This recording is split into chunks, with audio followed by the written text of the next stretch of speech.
I'm Sherilyn Skolnicki, and this is Brilliant Balance, the show for working women who are ready to shine. Each week, I bring you ideas, inspiration, and insight on balance, business, and getting it all done gracefully. You ready?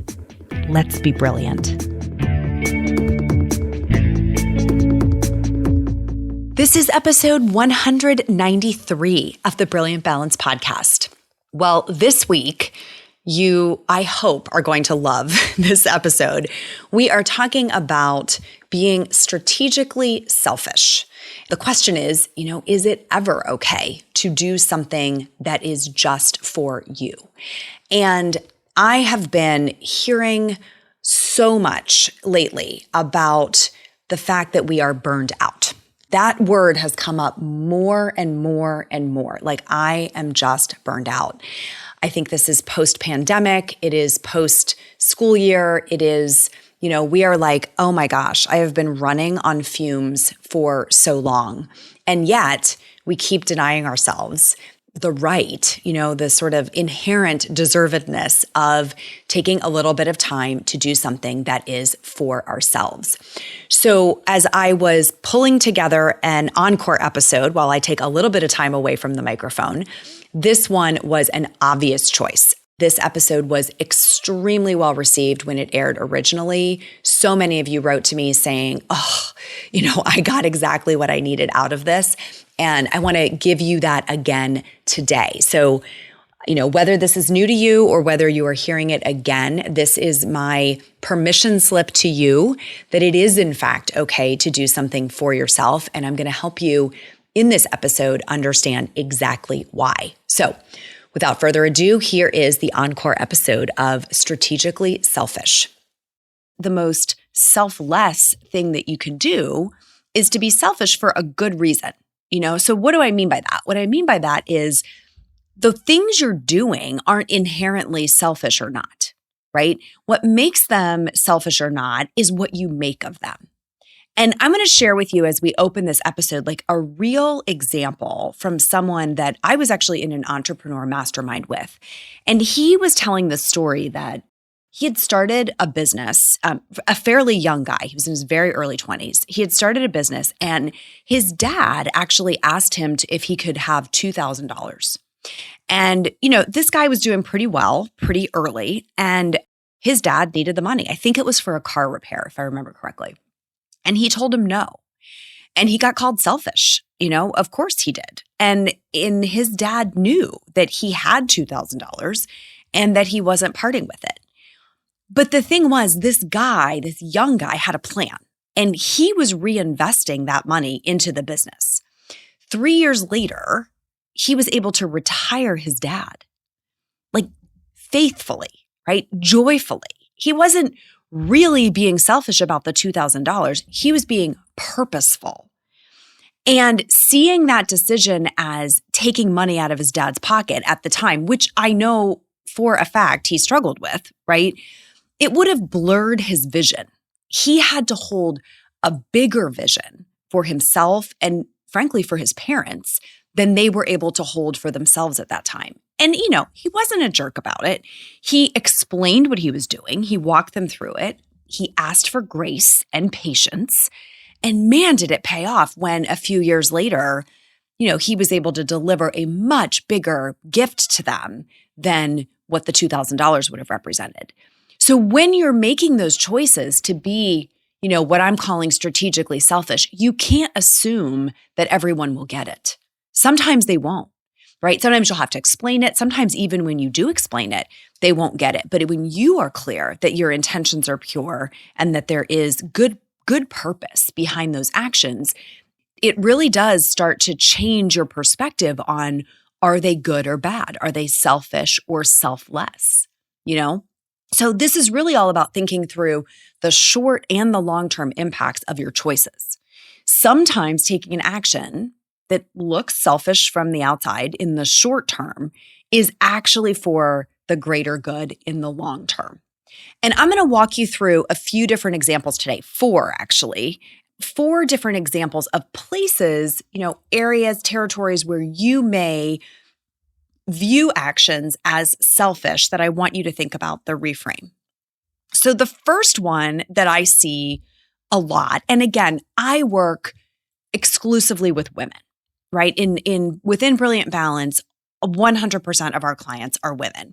And so the lens that I look through is focused on things women struggle with the most. Sometimes these things are difficult for men too, especially when we're talking about, more typical work-life balance issues or more typical, pursuing your purpose issues. In this case, I think these are particularly challenging for women. So the first one is time or money, either one, time or money, that you spend taking care of yourself, right? I would put things in this bucket of like working out, time that you spent, doing your hair or your makeup, or time or money that you spend maybe getting a manicure or a great, getting your hair colored. Sometimes people even put in this bucket things like, preventive care doctor's visits, like going to the dentist or getting a mammogram, yoga, meditation, long walks, like time or money that you spend taking care of yourself. This is often framed subtly as, it would be selfish to do those things. So you'll hear people kind of humble bragging about, oh gosh, I haven't showered in 3 days, or who has time for makeup, or I'm 3 years behind on dentist appointments, or God, I wish I could take a yoga class. That would be so great. But gosh, I can't take that time away from my kids or the work or that, fill in the blank. But the question I would ask you is, what is the impact of investing that time or that money in yourself? What's the return? Do you bring better energy to the people around you when you have protected some time for yourself to do these things? Do you feel better, more confident when you have a great haircut or pretty nails, or when you've taken that amazing yoga class with the fabulous instructor that maybe you had to drive an extra 10 minutes to get to that class, or maybe you had to pay $20 to take that class? Are you a better you when you do these things? And what is that worth, right? Are you investing in bringing a better you, a healthier you, a stronger you to the people around you? Okay, that's the reframe from selfish, oh, it's selfish for me to take that time away, to it would actually be selfish not to take that time, because what the people around you are going to get is a really compromised version of you. That's the first bucket. Do you ever find yourself saying, I just need a minute to breathe? While the whole idea of meditation can sound totally intimidating, I've found that stepping away from the chaos of life, even just for a few minutes, is incredibly restorative. So if you're short on time, but could use a few moments of peace right about now, listen to my 5-minute meditation for working moms. It'll help you clear your head and come back to your day feeling centered and refreshed. Head over to brilliant-balance.com/breathe. Press play and settle in for a few mini moments of peace right now. Second one I want to talk about is time or money that we spend on efficiencies. So the classic example here would be the housekeeper. Do you pay someone to help you take care of the house, clean the house? Second one might be something like grocery delivery services, like Instacart, or we have Kroger here, so they have ClickList. The investment in an efficiency, in the case of ClickList, it's like $5, to have the groceries pulled for you instead of you going and getting them. A lawn service might be an example of time or money spent on efficiencies. Dry cleaning valet service, where they come and pick up the dry cleaning from your front door and then return it there to the front door. I am very aware of households in which there is tension about the investment of money in these kind of services, where often the partner, our partner is saying, this is frivolous spending. It's unnecessary, right? Frivolous is code for selfish, right? Because it's kind of like, shouldn't you be doing these things? Isn't it selfish to take our money to do something that you could be doing for us? And there's just a lot of tension and arguments. If you're not in your own household, I am confident you know someone who is in this argument in their household. And I think while these investments may take money away from other things, right? It's kind of always a zero-sum game. What do they enable? Because when I see someone who makes the move to bring a housekeeper in, I see tension going down in the household because things are in fact clean.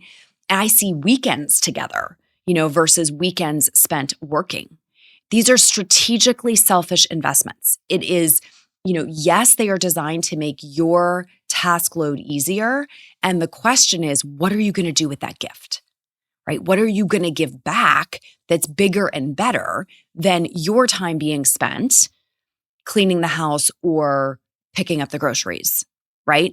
Now, I am not advocating that you have to make investments in these things. We, for example, do not have a lawn service in my house.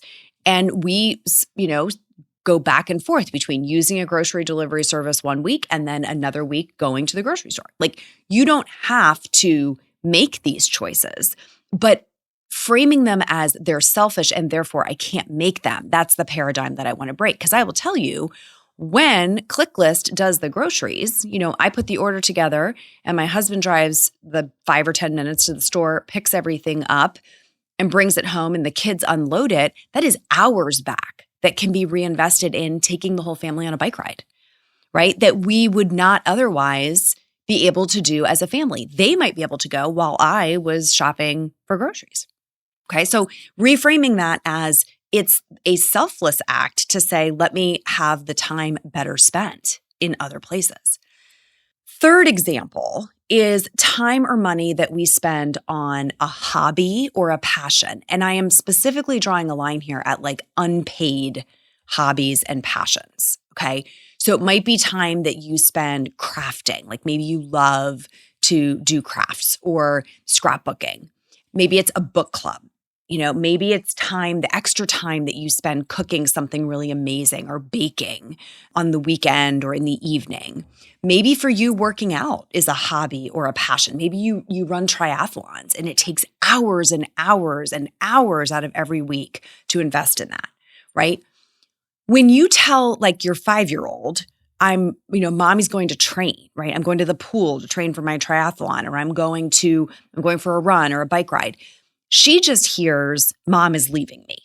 So this is how we get back the feedback that like, oh, it's selfish for us to do these things. She's not able to think through the fact that when you come back from that swim or that bike ride or that run, you are a much better mom, right? You have to connect those dots for her. When you tell your husband, oh, I'm going to book club, he hears, oh, I'm on kid duty again. Yep. I understand. That's how it lands. But when you come back and you're energized and you're laughing and you're happy, who wins then? You both do, right? There's a spillover effect of this joyful presence in the household because you've had some time to fill yourself up with this hobby or passion. So, framing those things as selfish is short-sighted. Yes, in the hour or 2 or 3 that you're away, it may be viewed as selfish, but that's not a long-term categorization, okay? And the fourth one that I want to talk about, so we talked about 3 already, right? We talked about time or money spent taking care of yourself. The second bucket was on efficiencies or like getting help with things. The third was on hobbies or passions. And the fourth one is time or money that you invest in yourself for growth, right? Education, self-improvement, experiences, business acumen, right? This is an area we are so conditioned to give everything that we have to our kids, our husbands, to charities, that we get a little nearsighted, especially when it comes to an investment that we're making just in ourselves. And, this is one that hits really close to home. I was thinking back on all the women who we've welcomed into Breakthrough, and it is not uncommon for them to wrestle with, can I really make this investment in myself? Is it like, maybe if I make this investment, I wouldn't be able to send my child to that extra summer camp. Maybe if I make this investment, we would have to make a trade-off somewhere else. Maybe if I make this investment, my husband can't buy that thing that he's been wanting to buy. And those trade-offs are very real, and we talk through them a lot with women as they're trying to make the decision on what is this really worth. But when you're making the investment in self-improvement, in education, in experience, if you think about getting a certification to be a coach, or you think about, getting your yoga teacher training certification or something like that, what is the return on that investment is the question you should always be asking. So when it's selfish in the short term to say, I'm going to put money and time into this, the why that's behind it is what matters. And recently I had someone go through Breakthrough, one of my coaching programs, and she was super worried about taking money that she could have been putting away for her son's college education, which was about 8 years away. And the amount of money that we were talking about was the amount of money that she thought she'd be able to save in a year for his college education. It was kind of like a mid 4-figure investment. Okay. What I knew is that we would be able to make that back in like a month. And then we would be able to do it every month with the business idea that she was sitting on. So getting her to act on that business would make college far easier to pay for, right? It would blow the doors wide open on possibilities for her son, but she was going to have to get over this initial hurdle of making an investment that could otherwise be allocated to him. So the question is it selfish to make an investment like that? Absolutely not. Nor will it be selfish to block the time that she's going to need to build the business, right? Because that is strategic as well. So investments in these kind of things like degrees or certifications, or, I had a woman recently who was completing her PhD, and there was a lot of wrestling about, was the time that she was spending on that PhD selfish? Man, these kinds of things feel selfish to us. But I think, again, we're being very nearsighted if we're framing them that way, because over the long term, those investments in our own capability, right, our own personal growth, our education, those are strategically selfish. And we have to learn to be strategically selfish, not frivolous, not wasteful, and certainly not ungrateful for the support that people around us may need to provide for us to do this, right? We have to make good use of these investments in ourselves, whether they are investments in taking care of ourselves, investments in efficiencies, investments in hobbies or passions, or investments in our own education and growth, right? But we have to make them. We have to make good use of them, but we have to make them.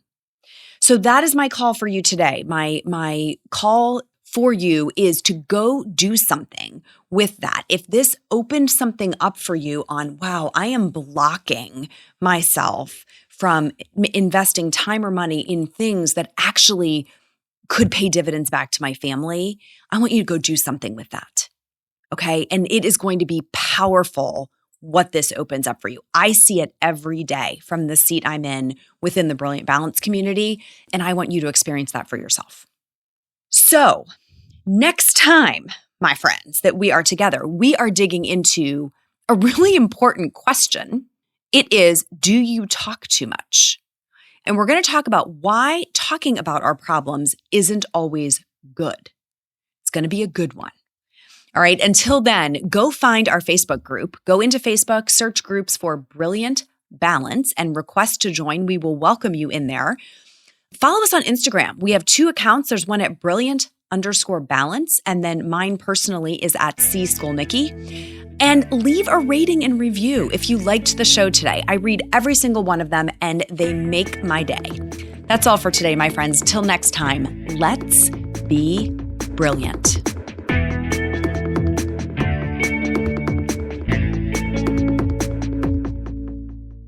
This is thepodcastfactory.com.